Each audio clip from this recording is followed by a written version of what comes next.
Ассалаумағалейкум, құрметті көрермендер. Осы видеода YouTube арқылы ақша табу жолдарын қарастырамыз. Міне, YouTube'да ең негізгі деген 6 ақша табу жолдары бар. Ең біріншісінде монетизация. Адамдардың көбісі сол ұмтылатын, көздейтін деген нәрсе YouTube'да бастайын деп жатқан кезде, ол монетизация. Монетизация деген не ол? Мысалға, YouTube'да бір видеоны бастап қалған кезде реклама шығады ғой. Содан ана жерде оң жағында пропустить деген кнопка күтесіз, басатын. Сол рекламалар ол монетизация арқылы жұмыс істейді.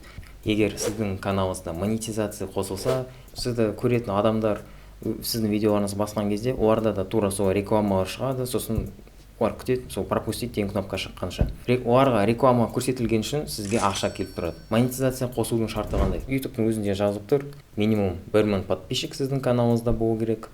Және бүкіл видеоларыңызда 4000 сағат жалпы қосылған кезде. 4000 сағат көру деген не?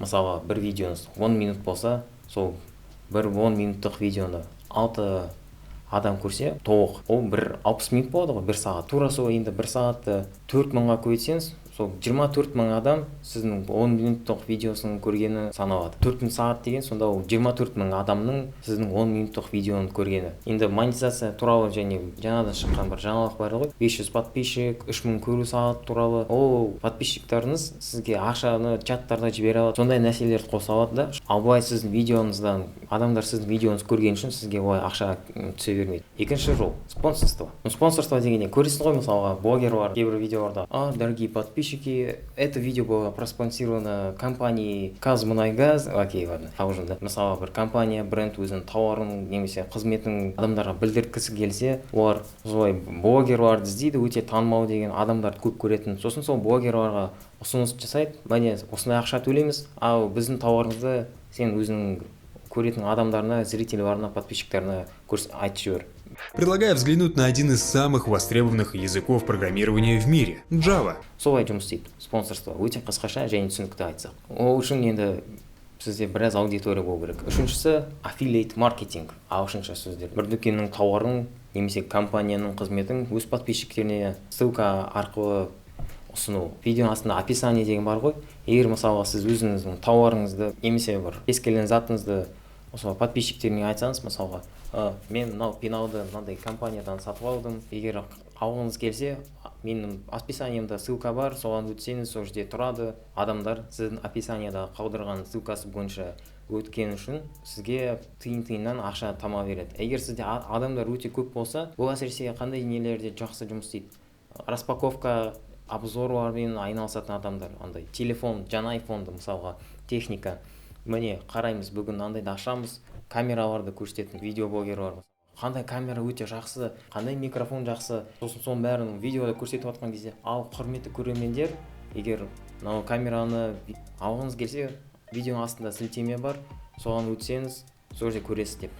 Адамдар сонда, егер 100 000 адамнан минимум 10 000 адам хотя бы ссылканы басып өтсе, кімге керек, солар қарайды ғой сондай видеоларды. Ақша солай түсе береді. Пассивный доход, басқаша сөзбен айтқанда. Сол бір рет ссылканы қалдырасыз, болды. Төртіншісі өз қызметіңізді сату. Мысалға, көретін шығарсыз, YouTube'да, Instagram'да, әсіресе Reels деген видеоларда психологтар, немесе бір мамандар кез келген бір тақырыпта талқылайды, өзінің мамандығына жақын адамдарға да қызықты.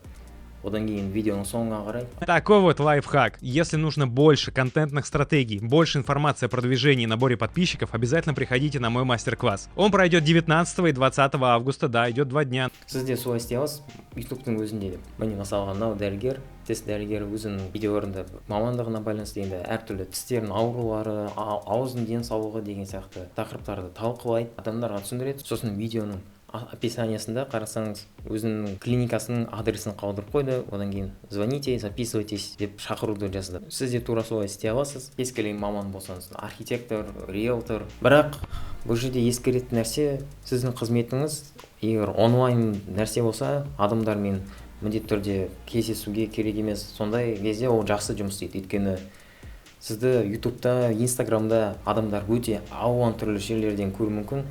Сосын сізге біреу звондаса: алло, сіз қайдан звондап тұрсыз? Мен Ресейден звондап тұрмын. Кешіріңіз, мен қабылдай алмаймын деп, солай қаншама адам сізге звондау мүмкін. Сондықтан бұл жағында ескеру керек. Және өзің видеоңызда жай көрермендерге айтып қойсыз: мен Қазақстанның мынандай қалаларында тапсырыстарды қабылдаймын. деп түсіндіріп қойсыз. Болды, адамдар соны естиді, көреді, жақсы деп, керек емес адамдар звондамайды. Болды. Келесі. Бесіншісі, тауар сату. Алдыңғы мысалдағыдай, егер сіз өзіңіздің қызметіңізді жарнамаласаңыз, онда бұл жерде өзіңіздің тауарыңызды айтасыз. Адамдарға өзіңіздің тауарыңыз бар болса, бренд болса, сіз соны жарнамалап, қандай қалаларда сол адамдар сіздің тауарыңызды сатып алады, соны айтып қоясыз. Мысалы, егер мебельмен айналысатын болсаңыз, құрметті көрермендер, кімге мебель алу деген қызықты болып тұрса, онда мен Қазақстанның мынандай қалаларында тапсырыстарды қабылдаймын, ал сіздермен келесі видеода көріскенше деп өзіңіздің тауарыңызды солай жарнамалауға болады. Немесе егер сіз Қазақстанға көздеп тұрсаңыз, Каспий магазиннан ИП-ні ашып, Каспий доставка арқылы Қазақстанның кез келген қаласына жеткізуге болады. Алтыншысы, Telegram каналға шақыру.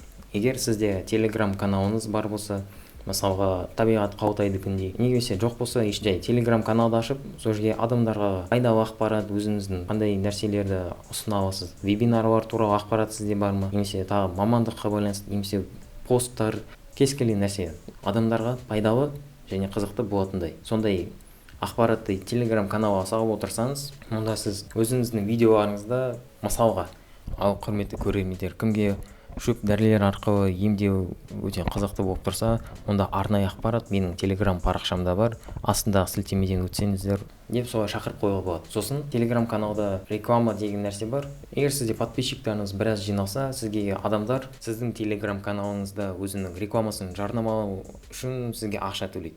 Солай да ақша табуға болады. Мысалы, мына жерде көріп тұрғаныңыздай, ең астында мынандай кішкентай пост сияқты жазу тұрады, астында кнопкамен перейти на канал деген бастан басқа каналға көшіп кетесіз. Солай. Жетіншісі, бонус.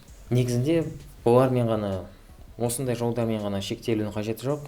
Өйткені егер ойлансаңыз, әлі көп деген ақша табу жолдары бар. Бұл ең негізгілердің бірі. Адамдардың көбінесе қолданатын, ең жақсы жұмыс істейтіндердің. Ең негізгілердің бірі мен ең қауіпсіздердің бірі. Егер сізге онлайн ақша табу тақырыбы өте қызықты болып жатса, онда астында подписка, лайк кнопкаларын басып жіберіп, комментарий жазыңыз, ұсыныстарыңызды айтыңыз, және келесі видео сізбен көріскенше.